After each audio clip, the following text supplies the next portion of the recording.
Hi and welcome to Evita, cooking at the rhythm of my heart. Today I'm going to share with you my recipe of vegetable stock. I'm very excited to share this recipe with you because it is the basic ingredient in most of my recipes. So please join me in my kitchen as I take you step by step on how to make this quick, simple, and delicious vegetable stock. Every good broth begins with fresh ingredients, so I'm going to start prepping my vegetables for my broth. So I begin with my yellow onion, and we're just going to roughly chop our onion and set aside. I also have one seeded and clean CUBANNEL pepper, and I'm also going to roughly chop it. Like so. We don't have to get them all even because, like I said, this broth, once it's made and prepared, we're going to strain it and we're not going to use the vegetables. So now I have 4 celery ribs that I'm going to also roughly chop.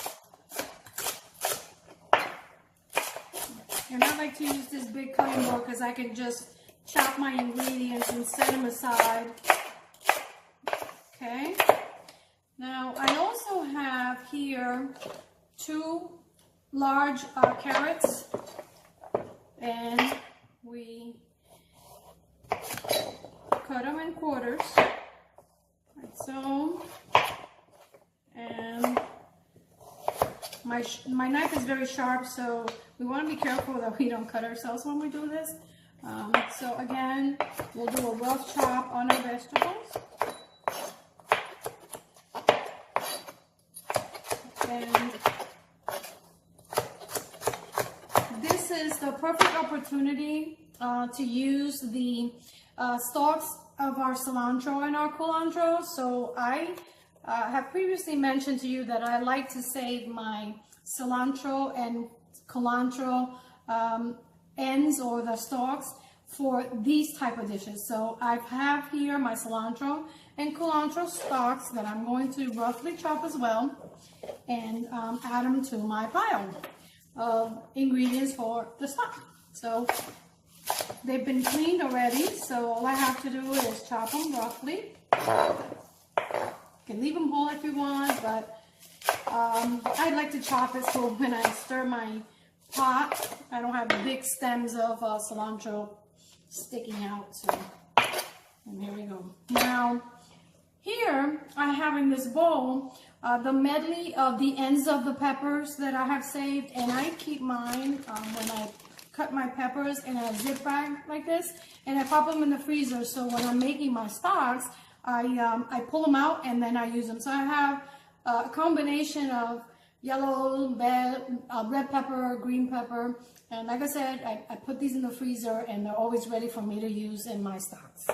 So now, setting all this aside, I'm going to show you. I have about half a tablespoon of peppercorns, and I'm going to drop them in my mortar and pestle, and then I'm just going to smash them a little. So yeah, just to break them up. You can put them in the stock whole if you like, that's fine too. I like to just smash them slightly so that, you know, we can break them up. And here I have some garlic cloves. I'm also going to place those in my mortar and pestle with about 1/4 teaspoon of salt. This is sea salt, and it's gray sea salt, but any kind of salt will do. Pop it in here, and we're just going to break our garlic cloves slightly. We don't have to mash it, we're just breaking it up so that it helps release the garlic flavor. And let's see. This mortar and pestle was a gift from my mother-in-law, for which I am very grateful to her. I absolutely love it. It's made out of steel. Okay, so we've broken up our garlic and we're ready to get our stock ready and cooking. So when I come back, I'm going to show you how to put all this together and just how quick and simple it is to make your own vegetable broth at home. I've preheated 2 tablespoons of extra virgin olive oil in my stock pot, and now I'm going to go ahead and add all my vegetables. Okay. Now we want to keep our heat on medium, high to high to begin stir frying our vegetables, just so that we can get them nice and wilted.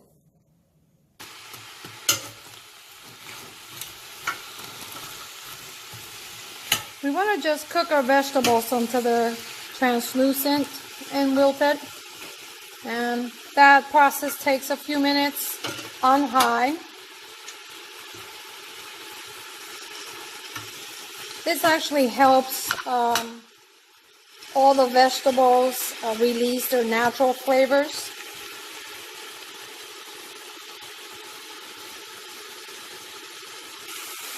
Of course, when you're making vegetable stocks, you could be as creative as you wish.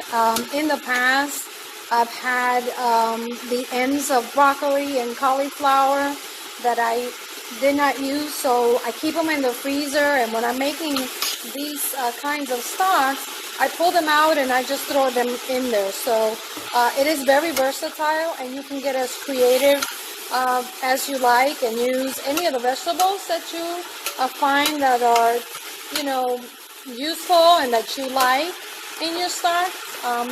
Of course, with every addition of a vegetable and ingredient, you're going to find that the stock is going to take on a different personality or a different flavor profile. I'm going to let these vegetables go for about 2 to 3 minutes until the vegetables become translucent and tender. And I'll come back and show you how we finish this incredible, easy, and delicious, ready-to-eat stock. Our vegetables have been cooking for about 5 minutes, and they've started to become translucent and tender.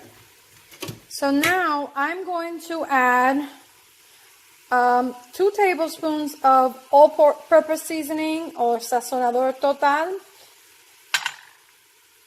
And I'm also going to add 3 cubes of cilantro concentrate, garlic and onion concentrate, and they come in a box like so.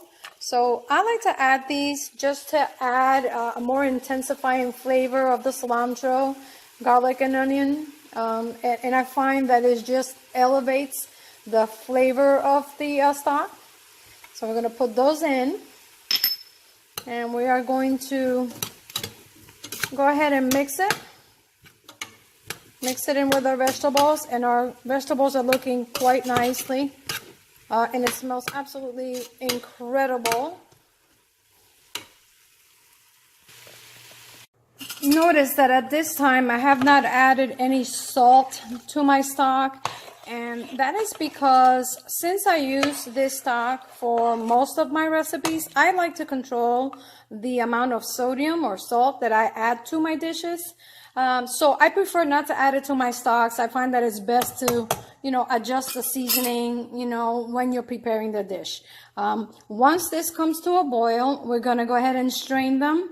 And then we're just going to go ahead and store them in freezer containers so that we can, any additional stock we have, we can just pop it in the freezer. And we always have a supply of vegetable stock ready for our use.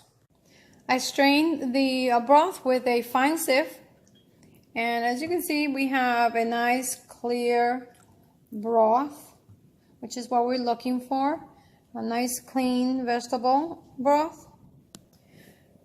This recipe yields between 14 to 16 cups of broth, give or take, and I like to place it in containers like this of 2-cup measurements, to store them in the freezer. And as I mentioned before, this broth freezes very well. That way you can make big batches of it and always have it on demand in the freezer ready to use. So, I like to use containers of 2 cups that are pre-measured. That way, I don't have to try to guess how much broth I'm going to need with my recipe. So I hope you try this, and if you do, if you like this recipe, please give me a thumbs up, subscribe to my channel, Leave your comments down below. I would love to hear from you. Until next time, this is Evita, cooking at the rhythm of my heart.